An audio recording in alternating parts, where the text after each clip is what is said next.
$3 million. The mansion was sold in accordance with court order. Gasps had filled the courtroom.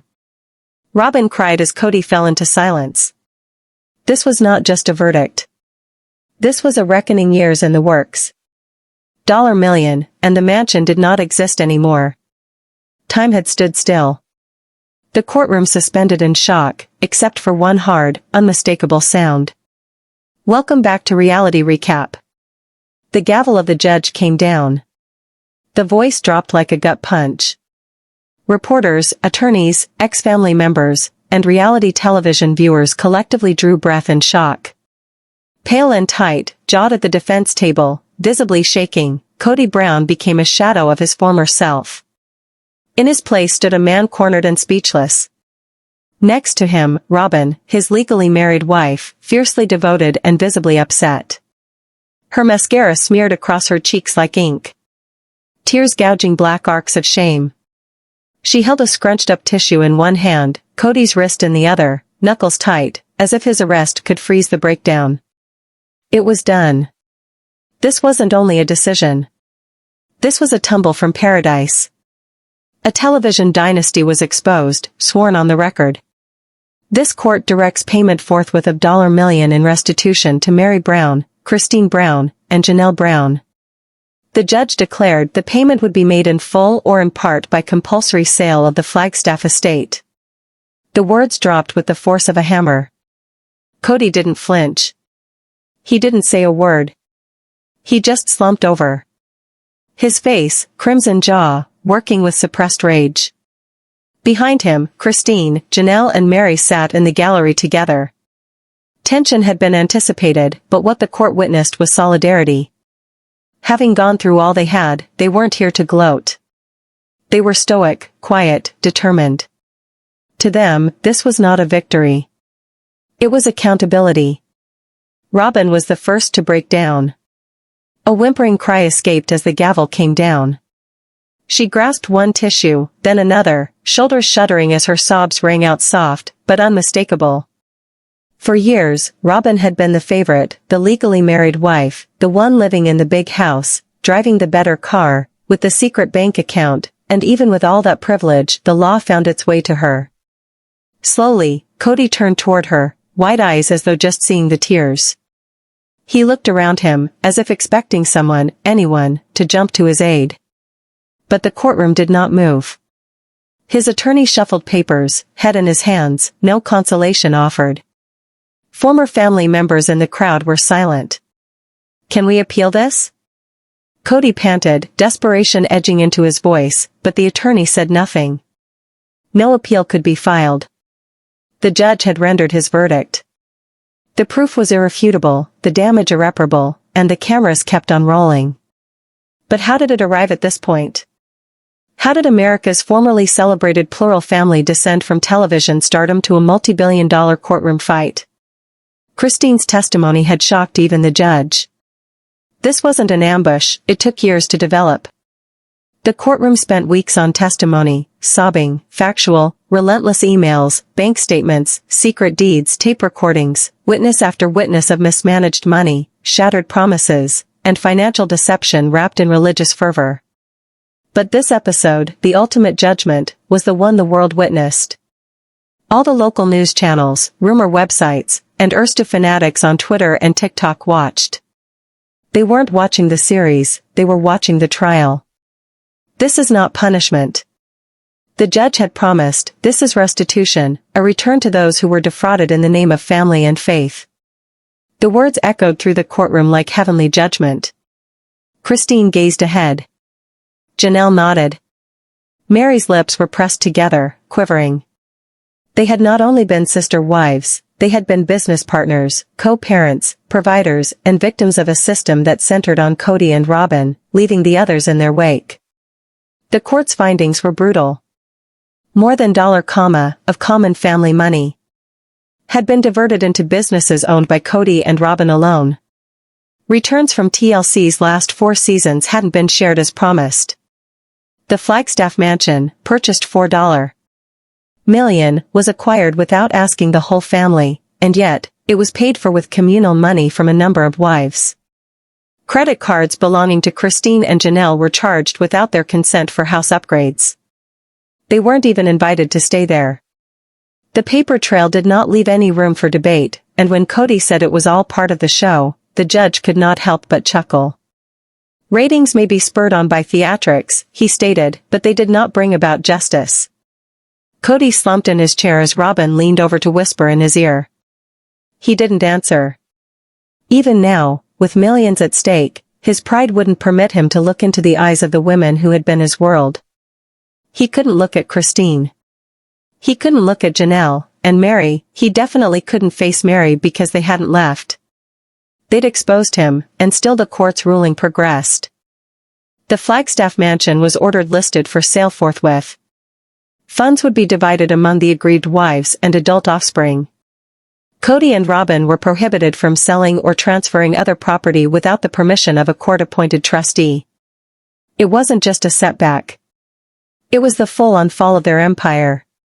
Outside the courthouse, a small group had assembled fans, reporters, and erstwhile fans holding homemade signs saying things like "Justice for the sister wives" and "Robyn's tears can't buy the truth." The atmosphere was one of having passed through a storm. Inside though, the fight was just starting. With the verdict out, TLC would be compelled to react, and that would mean subpoenas, depositions, and potentially additional lawsuits. This courtroom war was only Act 1. The following morning, a deputy sheriff brought official papers to the gates of the Flagstaff mansion. The Brown empire was under court receivership. Robyn screamed on the porch. The mansion never was a house. From the moment Kody first took Christine through the vacant shell, explaining vaulted ceilings and views of sunsets, and a place for all the kids to congregate, it was something more than real estate. It had been theater, but under the shine, a money manipulation tool. The courtroom knew that. The public sensed it in shocked silence and bitter gasps. This wasn't about squabbles between former spouses. It was fraud presented as family, and the dollar.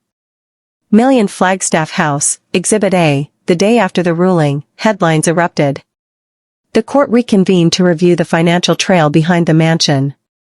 Christine had initiated the investigation, driven by a gut feeling. The numbers never added up. One moment, Kody insisted they were broke. The next, he appeared with new furniture and contractors. "We're investing in our future," he told her, but she wasn't included. The judge leaned forward when the forensic accountant presented the evidence. There were 3 different LLCs.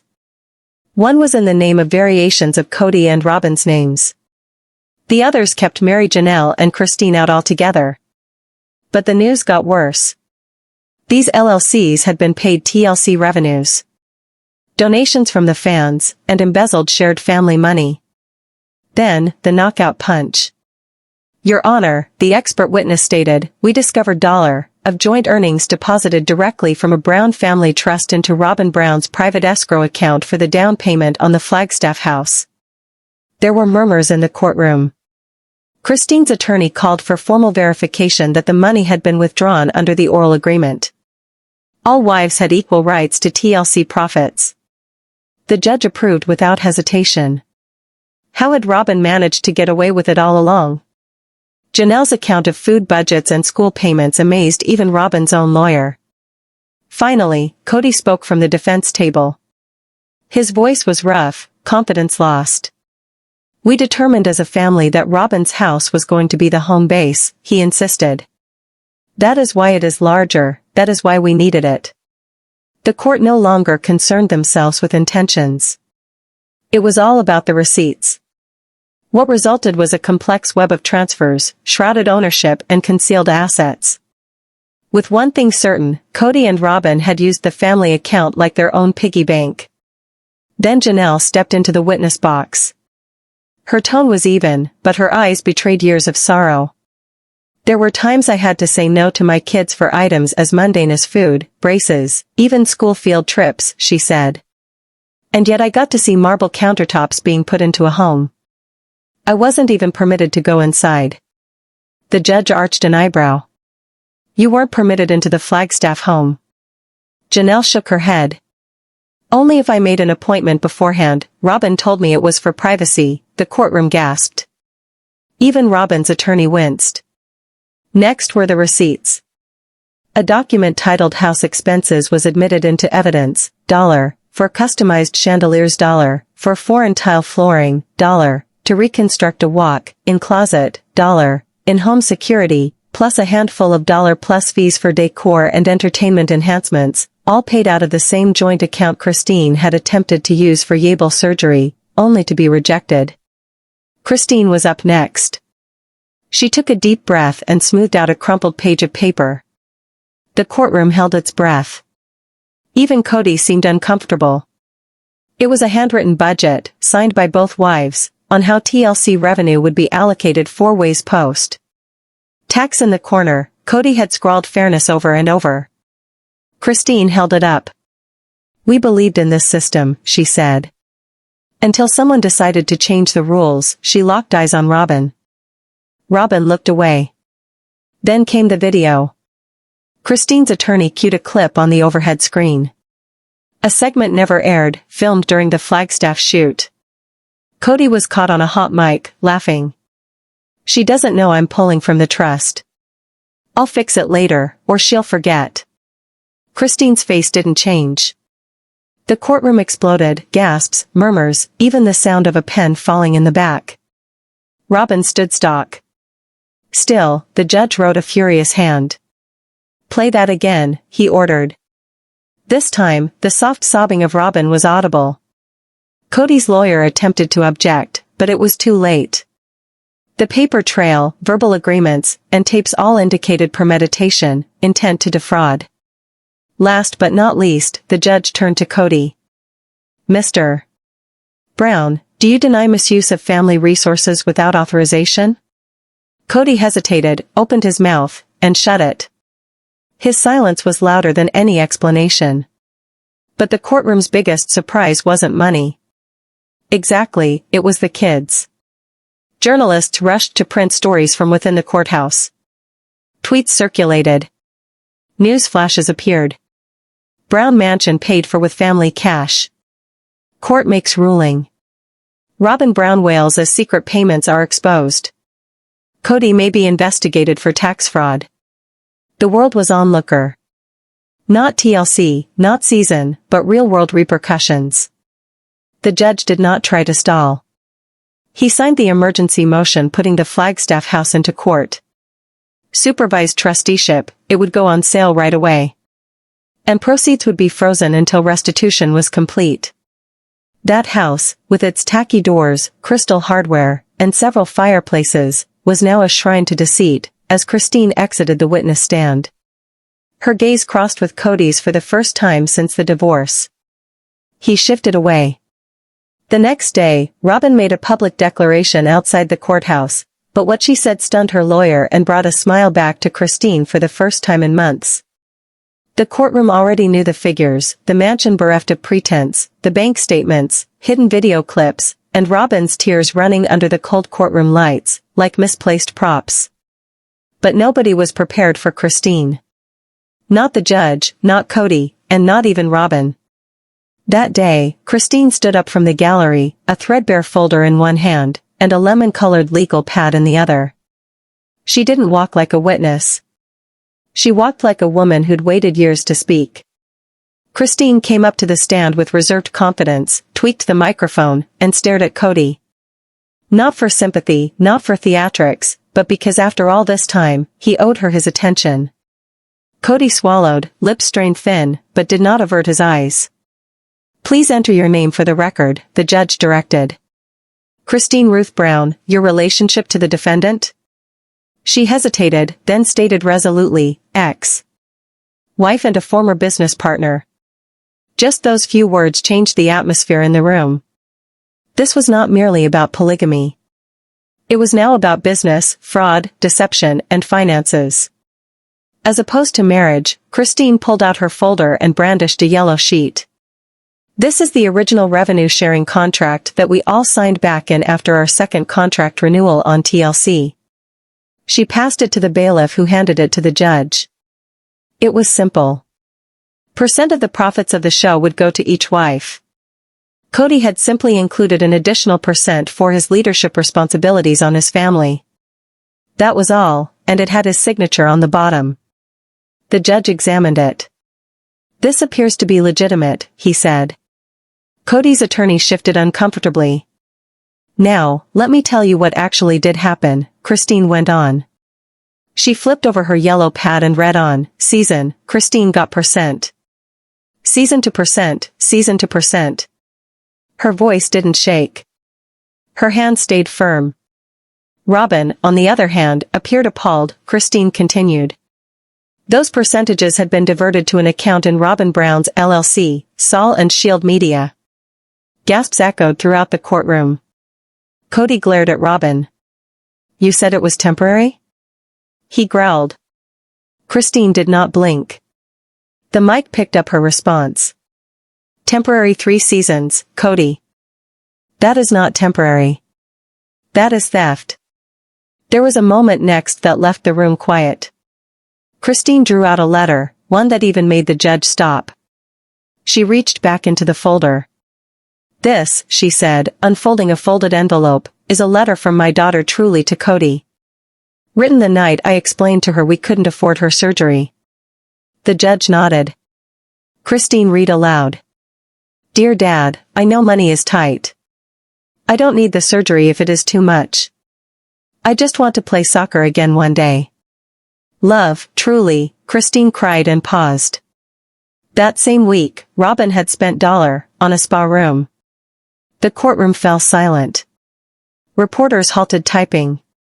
Robyn's eyes welled up with tears as she covered her mouth. It wasn't about money anymore. It was personal. Christine wasn't done. She faced Kody head-on, addressing only him. "You said it was temporary," he growled. Christine did not blink. The mic picked up her response. "Temporary, 3 seasons. Kody, that is not temporary, that is theft." There was a moment next that left the room quiet. Christine drew out a letter, one that even made the judge stop. She reached back into the folder. "This," she said, unfolding a folded envelope, "is a letter from my daughter Truly to Kody. Written the night I explained to her we couldn't afford her surgery." The judge nodded. Christine read aloud. "Dear Dad, I know money is tight. I don't need the surgery if it is too much. I just want to play soccer again one day.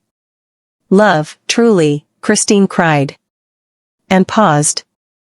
That same week, Robyn had spent $1 on a spa room. The courtroom fell silent. Reporters halted typing. Robyn's eyes welled up with tears as she covered her mouth. It wasn't about money anymore. It was personal. Christine wasn't done. She faced Kody head-on, addressing only him. "You lied to your family, you lied to me, and you didn't just hide money, you rewrote history." She pulled out a flash drive. On it, audio files from family gatherings, dates juxtaposed with bank withdrawals, quotes from adult children. Even one voicemail from Kody slurred slightly, "Let Robyn take it. The others will calm down, they always do." Kody's lawyer stood up to protest, but the judge stopped him. "Counselor, unless you challenge the content, sit down." The defense sat. Christine went on. "You were always speaking of the team. But the team that mattered to you was the one Robyn quarterbacked. And we were the rest paying ticket prices." It was poetic and lethal. The jury sat agog, the judge frantically jotted. Even the bailiff looked dazed. Kody, undone and empty, had nothing to pass on. No television image to fall back on. He mumbled something, but it was too late. The court was hearing Christine. "Anything else?" the judge inquired. Christine took a deep breath. "Number. I just want the truth on the record." And it was. But what ensued outside the courthouse an hour later stunned everyone. Robyn, shaken, made a public statement, and her words flipped the case on its head. As Christine took her seat alongside Janelle and Mary, the courtroom reacted in a surprising manner, a soft ripple of applause, not from the crowd. But the jury, for the first time in this acrimonious, protracted trial, someone had articulated clearly, and the truth had been observed. Christine, Janelle, and Mary didn't cry or hug. They nodded. They had long suspected this, and now someone else finally realized it too. Court was adjourned for the day. Outside, reporters had gathered with microphones and flashes, but the news was out. News headlines burst. Christine destructs Kody in court with signed profit deal. Sister wife's bombshell. Robyn took it all. Truly's letter goes viral. The judge had clearly been shaken. TLC would not comment, but fans did. Hashtags such as #justice and #fortune trended within minutes, but the moment that literally rocked the internet that night wasn't Christine's. It was Robyn's leaving the courtroom. She went up to the podium and spoke 5 words that stunned reporters into silence. I didn't know the truth. It was one thing listening to ex-wives testify. It was another to face reality, face to face. The judge had heard wives complain about money and infidelity before. But what followed was new. For the first time ever on or off camera, the Brown kids were going to testify against their dad, not in magazines, not in interviews, but on the stand. And the reality they were carrying would destroy the courtroom. Savannah Mae Brown, Janelle's daughter, was called by the bailiff. She stood up slowly from the gallery, swished her mother's hand casually as she went by, and moved toward the witness stand with deliberate, unshakable steps. No drama, no tears, just resolve at. Savannah had matured under the shadow of plural marriage, fame, and mayhem. She had watched her mother make sacrifices, her siblings do without, and her father promise and fail. Today, however, she wasn't a daughter. She was a witness. Savannah, the judge started, can you tell me how financial choices at home directly affected you? She nodded, yes, Your Honor. She took a breath and said words that would ring out in the courtroom. There were winters we didn't have heat. My mother had to beg the church for food. Robyn's kids had private tutors, new clothes, excursions. I don't begrudge them having those things. I begrudge that we were told we didn't have enough. Kody shifted uncomfortably. Savannah addressed him directly. There was enough, you just spent it all on her. There it was, the heartache behind the headlines, not bank records or lawsuits. But a daughter's disappointment echoing around the room. Then, there was Garrison Brown. Robert Garrison Brown to everyone else, but Garrison to his family, a National Guard veteran, quietly so in public, he now spoke nothing quietly. Hand on the Bible, the other raised high, he swore to tell the truth, and then bared everything. My father said I didn't have money for my car. Then he said I needed to work to pay for it. Okay, I did. But 2 weeks later I caught a bill for Robyn's Amazon shopping cart. In holiday decorations. He said it was for family togetherness. I didn't even get to sit at Thanksgiving that year. The jury appeared as though disbelief itself had arrived, Garrison went on. He lived in a mansion with an alarm system and a fireplace in the bedroom. My siblings leased small apartments, struggling college bills. Meanwhile, the man who uttered, family is everything, played favorites like we were children playing on a playground. Kody clenched his teeth. His lawyer fidgeted uncomfortably, but the harm was done. These were not just fiscal facts. They were evidence of emotional abandonment. And then there were the texts. Christine's attorney showed screenshots from the siblings group chat, messages laced with desperation and frustration. One, Mom says we can't use the joint card anymore. Dad gave Robyn her own last week. And another, Robyn's kids are flying first class. I am sleeping in my car between shifts. And the worst part, I feel like we were only ever good enough for the camera. Garrison glared at the judge. This wasn't a family. This was a show. And the only ones paid fair was Robyn's household. The courtroom grew quiet once more. Then Aspen Brown, Christine's oldest, took the stand. Soft-spoken and peaceful, she spoke scorching truth. I always believed in plural marriage, she told me. I thought we were demonstrating the world an alternative kind of love.